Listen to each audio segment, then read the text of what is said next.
Hello everyone, मैं हूँ रितिका। मैं स्वागत करती हूँ आपका मेरी वीडियो में। तो आज का वीडियो काफ़ी इम्पॉर्टेंट है क्योंकि आज जो मैं टॉपिक लेके आई हूँ वो है आर्टिकल्स। तो चलिए वीडियो को शुरू करते हैं। A, an and the is called articles. A, an और द को आर्टिकल्स कहा जाता है। इसका यूज़ नाउन से पहले होता है। ये एडजेक्टिव्स हैं and these are also called determiners. इन्हें डिटरमाइनर्स भी कहा जाता है। फर्स्टली हम इसकी प्रोनाउंसिएशन देखते हैं कि ए, एन एंड द को किस तरीके से इसका उच्चारण करते हैं, किस तरीके से इसको प्रोनाउंस करते हैं। तो फर्स्ट है ए। जब किसी सेंटेंस में ए आता है तो उसका उच्चारण अ होता है, ना कि a. For example, this is a pen. तो इस सेंटेंस में जो ए है उसे हम अ कहेंगे। This is a pen. Second है एन। थर्ड है द।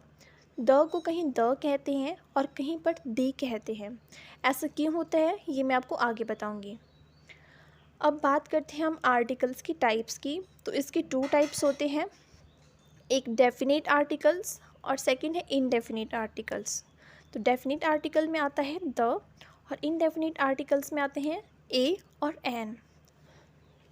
तो सबसे पहले हम देखेंगे इनडेफिनेट आर्टिकल को। तो इनडेफिनेट आर्टिकल में ए और एन आता है। It generally does not point out any particular position, place और थिंग।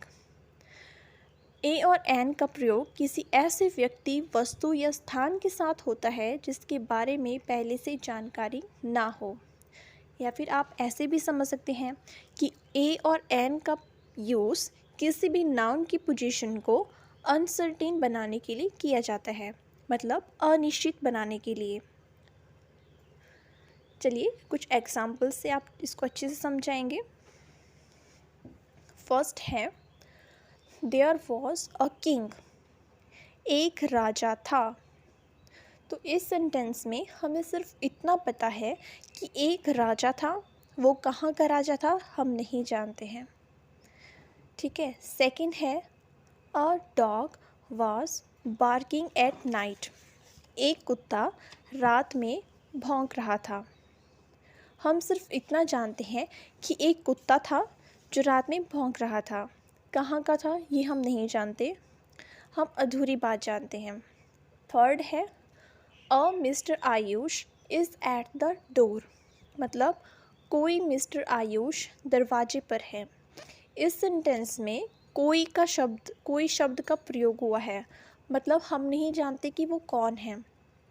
अब इस सेंटेंस में आप ये भी सोच रहे होंगे कि नाम से पहले किसी आर्टिकल का यूज़ नहीं होता है। तो मैं आपको बता देती हूँ, नाम से पहले आर्टिकल्स का यूज़ ऐसे कॉन्सेप्ट्स में करते हैं जहाँ पर कोई का सेंटेंस हो। जैसे इस सेंटेंस में है कोई मिस्टर आयुष दरवाजे पर है। तो यहाँ पे आप कह सकते हैं a mister Ayush is at the door. अब हम सेकंड जो है वो देखेंगे डेफिनेट आर्टिकल्स को। तो डेफिनेट आर्टिकल होता है द का यूज़ किसी नाउन की पोजीशन को सर्टेन यानी कि निश्चित बनाने के लिए करते हैं। ठीक है। या फिर it generally point out a particular person, place और थिंग। मतलब द का प्रयोग किसी विशेष व्यक्ति, वस्तु या स्थान के साथ होता है जिसके बारे में पहले से जानकारी हो। ठीक है। मैं आपको इसके कुछ एग्जांपल्स बताती हूँ। For example, Advik Chauhan is the king of his house. Advik Chauhan अपने घर का राजा है। तो इस सेंटेंस में हमें पता है कि आद्विक चौहान कोई राजा है। कहाँ का राजा है? अपने घर का राजा है। हमें पूरी बात पता है। सेकंड है Umesh dog was barking at night. Umesh का कुत्ता रात में भौंक रहा था। हम जानते हैं कि वो जो कुत्ता है जो रात में भौंक रहा था वो किसी उमेश का है। Umesh dog was barking at night, मतलब हम जानते हैं इसके बारे में उमेश कौन है और उसका कुत्ता कौन है। और थर्ड है mister Ayush is at the door. Mister Ayush दरवाजे पर हैं। हम जानते हैं कि मिस्टर आयुष कौन है, वो दरवाजे पर हैं, वो किसी काम से आए हैं, ठीक है। तो इन सेंटेंसेस में डेफिनेट आर्टिकल का यूज़ होता है। अब हम देखेंगे किस सेंटेंसेस में ए का यूज़ होता है और किन सेंटेंसेस में एन का यूज़ होता है। तो जब हम छोटे थे तब हमें बताया जाता था कि आगे फर्स्ट लेटर में अगर वॉबल आता है तो एन का यूज़ होगा और अगर कॉन्सोनेंट आता है तो अ का यूज़ होगा। फॉर एग्ज़ाम्पल डैश ऑनेस्ट, तो यहाँ पे आप लिख दोगे अरे ऑनेस्ट तो कॉन्सोनेंट है, तो यहाँ पे अ आएगा। और second example copper is dash useful metal, तो आप यहाँ पे यूज़फुल जो है, यूज़फुल तो वॉबल होता है, AEIOU, यू तो वॉबल है, तो यहाँ पे अ आएगा।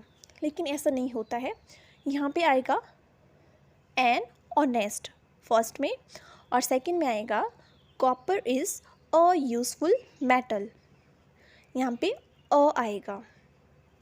ऐसा क्यों होता है?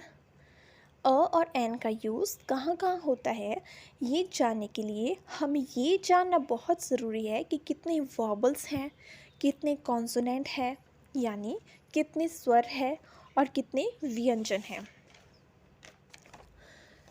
तो पहले हम देखते हैं an. If the next word start with the vowel sound, अगर अगले स्वर की शुरुआत स्वर की ध्वनि से हो तब एन का प्रयोग होता है। फॉर एग्ज़ाम्पल एन आवर, तो यहाँ पे आवर, आवर जो है वो आ की ध्वनि होती है इसमें प्रयोग, ठीक है। आ, तो आ जहाँ पे आता है वो स्वर है, तो स्वर के साथ लगता है एन। अगर आप कंफ्यूज हो रहे हैं तो जैसे आवर है तो आप इसको हिंदी में लिख सकते हो, तो हिंदी में आएगा आ व र, तो पहला जो इसका शब्द है वो है आ, तो आ एक स्वर है, तो स्वर के साथ लगता है N.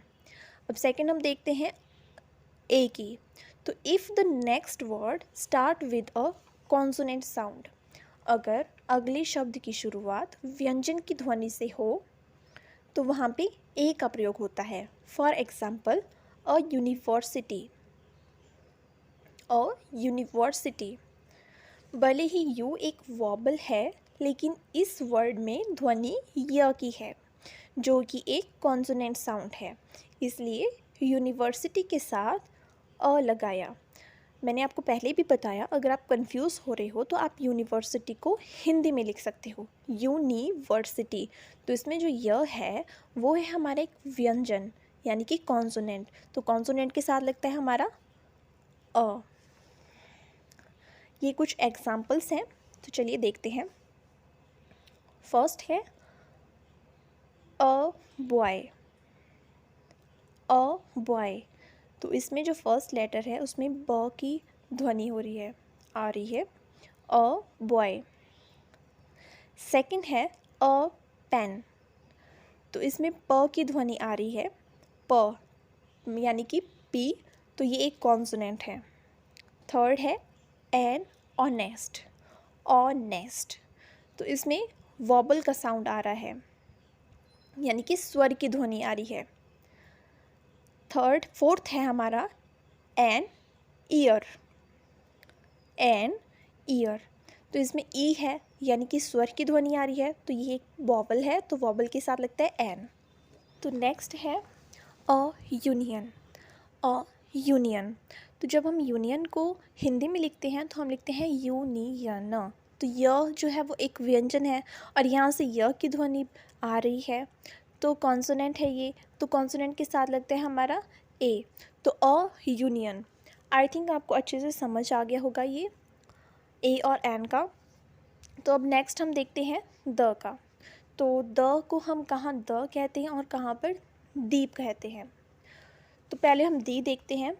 If the next word start with the vowel sound, ठीक है, अगर वॉबल की ध्वनि आती है मतलब स्वर की ध्वनि आती है, वॉबल साउंड आता है, तो वहाँ पे हम दी कहेंगे।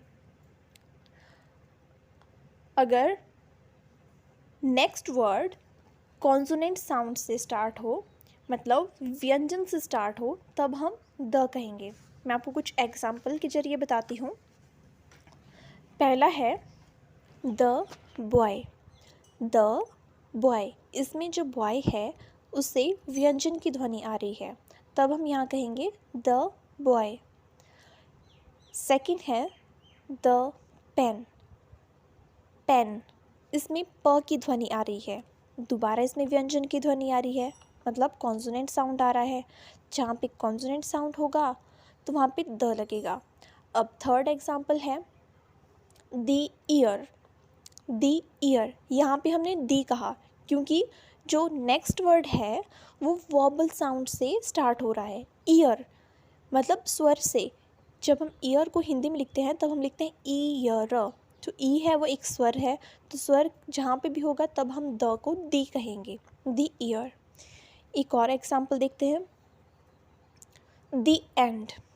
द एंड, तो यहाँ पे जो एंड है यहाँ पे ए की ध्वनि आ रही है, यानी कि वॉबल का साउंड आ रहा है। तो जहाँ पे वॉबल का साउंड आता है वहाँ पे हम द को दी कहेंगे, और जहाँ पे कॉन्सोनेंट साउंड आता है वहाँ पे हम दी को द कहेंगे। अब नेक्स्ट हम देखते हैं where to use the. The का प्रयोग कहाँ पर होता है?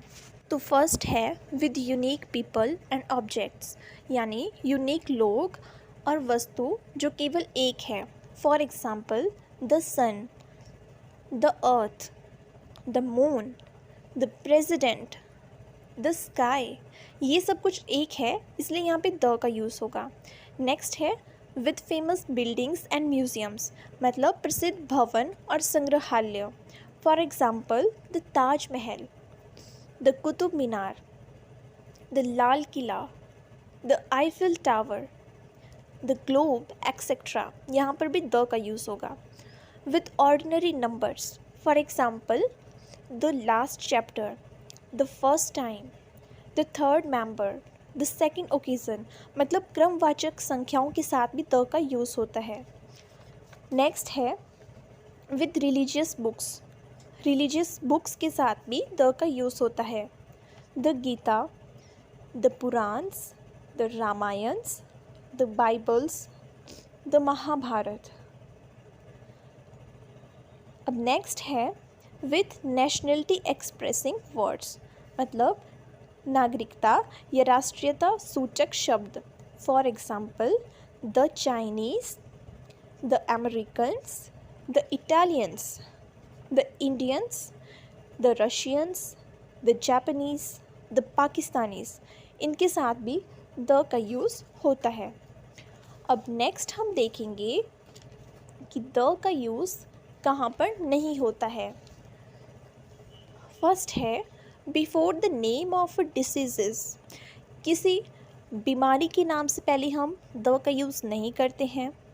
सेकंड है before the name of languages, किसी भी लैंग्वेज से पहले हम द का यूज़ नहीं करते, जैसे कि हम द हिंदी, हम द हिंदी नहीं कहते हैं। द इंग्लिश, हम द का यूज़ यहाँ पे नहीं करते हैं, हम सिंपल बोलते हैं हिंदी, इंग्लिश, ठीक है। नेक्स्ट है before the name of a country, किसी भी कंट्री के नाम से पहले हम द का यूज़ नहीं करते हैं। नेक्स्ट है before the word, for example breakfast, lunch and dinner, इनके नाम से पहले भी हम द का यूज़ नहीं करते हैं। नेक्स्ट है before hospital, God and school, इनके नाम से पहले भी हम द का यूज़ नहीं करते हैं, हम द गॉड नहीं कहते, द स्कूल, ठीक है। अब हम ए, एंड और द के कुछ एग्जाम्पल्स देखते हैं, जिससे आपको ये सब कुछ अच्छे से क्लियर हो जाए। तो फर्स्ट है you are dash unlucky student, you are dash unlucky student. यहाँ पे अनलकी है, तो आपने क्या करना है, जो अनलकी है उसको आपने हिंदी में लिखना है अनलकी, तब आपको बहुत अच्छे से समझ आ जाएगा। तो यहाँ पे आएगा an, you are an unlucky student. Second है such dash great man he is, such dash great man he is, तो यहाँ पे जो ग्रेट है इसको आप हिंदी में लिखेंगे ग्रेट, तो इससे क्या होता है, व्यंजन की ध्वनि आ रही है। तो व्यंजन की ध्वनि आ रही है, कॉन्सोनेंट साउंड आ रहा है, तो यहाँ पे होगा अ। Such a great man he is. Third है dash tallest man, dash tallest man. तो यहाँ पे ना अ लगेगा ना एन लगेगा, यहाँ पे लगेगा द। ठीक है, क्यों लगेगा, क्योंकि मैंने आपको पहले भी बताया कि superlative degrees of an adjectives के साथ भी द का यूज़ होता है। ठीक है, नेक्स्ट है dash first prime minister of India, dash first prime minister of India.